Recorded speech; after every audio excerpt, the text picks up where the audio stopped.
नमस्कार। आज मैं आप लोगों के लिए सूर्य नारायण की एक बहुत ही सुंदर सी कथा लेकर के आई हूँ। सूर्य भगवान अपने भक्तों पर बहुत ही जल्द प्रसन्न हो जाते हैं और छोटी सी पूजा पर ही अपना आशीर्वाद प्रदान करते हैं। इसलिए कथा सुनने से पहले अगर आप चैनल पर नए हैं तो हमारे इस चैनल को सब्सक्राइब करें, हमारी इस वीडियो को लाइक करें, शेयर करें और कमेंट्स में जय माता दी लिखना न भूलें। माता रानी आपके सभी कष्टों को हर लें। इसी सद्भावना के साथ कथा सुनते हैं। एक ब्राह्मण देवता थे। वो पूजा पाठ करते थे और कथा सुनाते थे। इसी से उनका जीवन यापन होता था। मगर जब भी वो कभी अपने घर में रुकते थे तो ब्राह्मणी उन्हें रुकने नहीं देती थी। कहती थी, काम काज तो कुछ करते नहीं हो, कमाते धमाते तो हो नहीं, और इसी तरह की बातें करके उन्हें बैठने नहीं देती थी। तो वो परेशान होकर के घर के बाहर बैठ जाते थे। जब घर के बाहर बैठते थे तो बाहर जो छोटे छोटे बच्चे खेला करते हैं, खेलने वाले बच्चे शोर मचाते थे, उनको शांति से बैठने नहीं देते थे। वो जाकर के कुएं पे बैठ जाते थे। जब कुएं पे बैठते थे तो जो पानी भरने वाली औरतें जाती थीं, वो कहती थीं, पंडित जी कहीं और बैठिए जा करके, हम लोग यहाँ पानी भर रहे हैं और आप यहाँ कहाँ बैठे हैं। तो वो वहां से चले जाते थे, बाजार में हाट में चले जाते थे।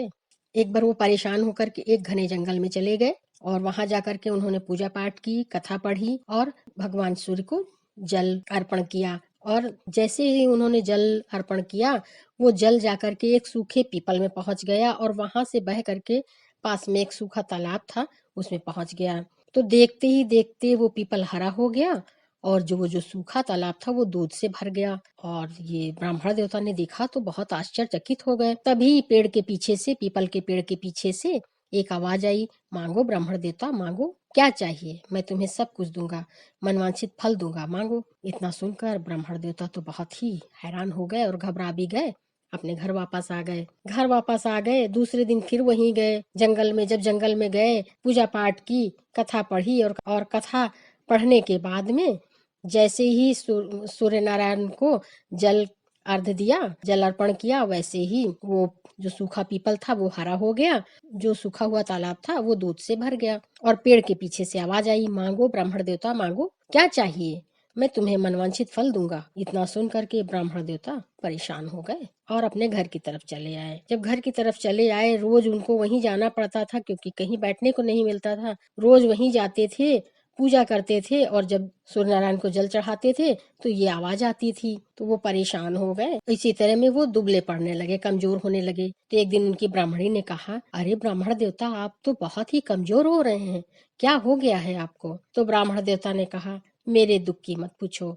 तो ब्राह्मणी ने कहा, क्यों, मैं नहीं पूछूंगी तो कौन पूछेगा, चलो बताओ क्या हुआ है। तो ब्राह्मण देवता ने कहा कि देखो, बुरा नहीं मानना, जब मैं घर में बैठता हूँ तो तुम मुझे बैठने नहीं देती हो, और बाहर बैठता हूँ तो छोटे छोटे बच्चे, खेलने वाले बच्चे मुझे बैठने नहीं देते हैं। कुएं पे बैठता हूँ तो पानी भरने वाली औरतें बैठने नहीं देती। बाजार हाट में बैठता हूँ तो दुकानदार नहीं बैठने देता। मैं थक हार कर परेशान होकर के जंगल में चला जाता हूँ और वहां जाकर के स्नान करता हूँ, पूजा पाठ करता हूँ, और जैसे ही सूर्य नारायण को जल चढ़ाता हूँ तो एक सूखा हुआ पीपल है वो हरा हो जाता है और जो सूखा तालाब है वो दूध से भर जाता है। और पेड़ के पीछे से एक आवाज आती है, मांगो ब्राह्मण देवता मांगो, क्या चाहिए, मैं तुम्हें मनवांछित फल दूंगा। मैं यही सुनता हूँ और परेशान हो जाता हूँ। थोड़ा समय वहां व्यतीत करता हूँ और शाम को अपने घर चला आता हूँ। यही सोच सोच करके मैं परेशान हूँ कि वहां मुझे कौन परेशान कर रहा है, और मैं परेशान हो जाता हूँ कि ये किसकी आवाज है। यही चिंता मुझे खाए जा रही है। तो ब्राह्मणी ये सब सुन करके बहुत प्रसन्न हो गई, खुश हो गई, कहने लगी, अरे ये तो सूरज देवता है, अब जब कल जाना तो सब कुछ मांग लेना। तो ब्राह्मण देवता ने कहा, क्या मांग लूंगा। तो ब्राह्मणी ने कहा कि 9 खंड यानी 9 मंजिल का मकान मांगना। कहना कि महल के जैसा 9 मंजिला मकान हो, दास दासियां हो, नौकर चाकर हो, घोड़े हाथी और सभी तरह की सुविधाएं हो, धन दौलत हो, हीरे मोती जवाहरात की कोई कमी न हो, हमारे घर में लक्ष्मी का वास हो, हमारे बहू बेटे पोती पोते नाती बेटी जमाई से घर भरा हो, रिश्तेदार हो, और हमारा मान सम्मान हो, और हमारा और हमारी ब्राह्मणी का स्वास्थ्य 12 साल के एक स्वस्थ बच्चे जैसा हो। दूसरे दिन जब ब्राह्मण देवता गए तो उन्होंने पूजा की, पाठ किया और सूर्यदेव को जल चढ़ाया। जैसे ही जल चढ़ाया, पीपल हरा हो गया और जो सूखा तालाब था वो दूध से भर गया। पेड़ के पीछे से वही आवाज आई, मांगो ब्राह्मण देवता मांगो। तुम्हें क्या चाहिए, मैं मनवांछित फल दूंगा। तो ब्राह्मण देवता ने ब्राह्मणी के कहे अनुसार सब कुछ मांग लिया। तो सूर्यदेव ने कहा, अरे देखने में तो बहुत सीधे साधे लगते थे, मगर तुमने तो बहुत कुछ मांग लिया। चलो कोई नहीं, तुम्हारे सब कुछ हो जाएगा, जैसा तुमने मांगा है वैसा ही हो जाएगा। ब्राह्मण देवता बहुत ही खुशी खुशी वहां से वापस आ गए। तो अपने गांव में देखा जहां पर उनकी टूटी झोपड़ी थी, वहां पर तो 9 मंजिल का एक बहुत ही आलीशान महल बना हुआ था। दास दासियां थे और उनकी जो ब्राह्मणी थी सोने चांदी के हीरे मोती के जेवरों से लदी हुई खड़ी थी दरवाजे पर। तो और ब्राह्मण देवता को देखा, कहा आ जाओ, अपने ही घर है, जो भी तुमने सूरज देवता से मांगा था सूरज देवता ने हमको दे दिया। तो ब्राह्मण देवता ने अपनी ब्राह्मणी से कहा कि इतने सारे धन का हम लोग क्या करेंगे।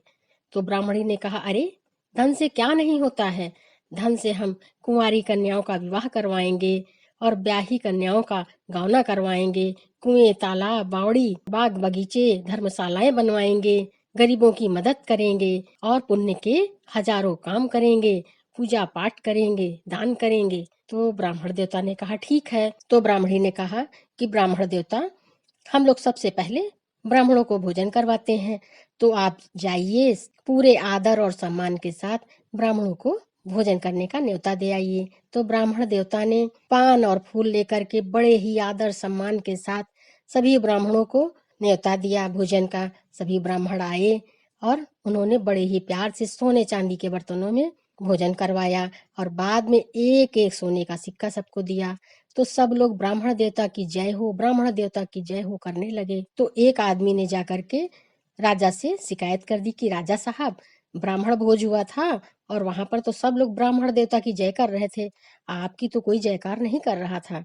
तो राजा ने कहा अरे, और उन्होंने तुरंत ब्राह्मण देवता को बुलाया और पूछा, अरे भाई तुम्हारे पास इतना धन कहाँ से आ गया कि सब लोग तुम्हारी जय जयकार करने लगे और कोई मेरी जयकार नहीं कर रहा है। तो ब्राह्मण देवता ने सब कुछ सच सच बता दिया और सब सच बताने के बाद राजा ने कहा कि मेरे पास धन तो बहुत है, मेरे पास पुत्र नहीं है, बताओ मुझे क्या करना चाहिए। तो ब्राह्मण देवता ने कहा कि सूर्य नारायण आपकी यह इच्छा जरूर पूरी करेंगे, बस आप एक काम करिए, अपने नाम के नगाड़े हटवा दीजिए और सूर्य नारायण के नगाड़े बजवाइए। तो राजा ने वैसा ही किया, सूर्य नारायण की जय जयकार होने लगी और भगवान सूर्य की कृपा से राजा साहब को बहुत ही जल्द एक सुंदर पुत्र रत्न की प्राप्ति हुई। राजा बहुत प्रसन्न हुए। राजा ने बहुत दान पुण्य किया और अपने सैनिकों से कहा कि ब्राह्मण देवता को सम्मान के साथ यहाँ लाया जाए, मैं उन्हें बड़ा करूंगा और उनका बहुत ही सम्मान करूंगा, आज उनकी वजह से मेरे पुत्र हुआ है। तो ब्राह्मण देवता वहां जब गए सैनिकों के साथ राजमहल में गए तो उन्होंने राजा साहब से कहा कि अरे राजा साहब, आप मुझे बड़ा मत करिए, मेरा सम्मान मत करिए, मैंने तो कुछ नहीं किया, ये सब कुछ तो सूर्य नारायण ने किया है। आप सूर्य नारायण का सम्मान कीजिए, उनका धन्यवाद कीजिए, उनकी वजह से आपको पुत्र हुआ है। तो राजा साहब ने सूर्य नारायण का के नाम से खूब दान पुण्य करवाए और पूरे राज्य में कहा कि सब लोग सूर्य नारायण की पूजा करें और मनचाहा फल पाएं। और जब तक राजा साहब जीवित रहे उनके राज्य में सूर्य नारायण के ही जयकारे बजते रहे। तो जिस तरह से भगवान सूर्य नारायण ने राजा को पुत्र दिया और ब्राह्मण देवता को मनचाही खुशियां दी, उसी तरह से कथा सुनने वाले हमारे भाई बहन के जो भी दुख दर्द हो सूर्य नारायण हर ले और उन्हें भी मनचाही खुशियां दें। इसी सद्भावना के साथ बोलो सूर्य नारायण की जय, सूरज देवता की जय। और कमेंट्स बॉक्स में जय सूर्य नारायण लिखना ना भूलें, जय माता दी लिखना ना भूलें। माता रानी आप सबका कल्याण करें। जय श्री कृष्णा। राधे राधे।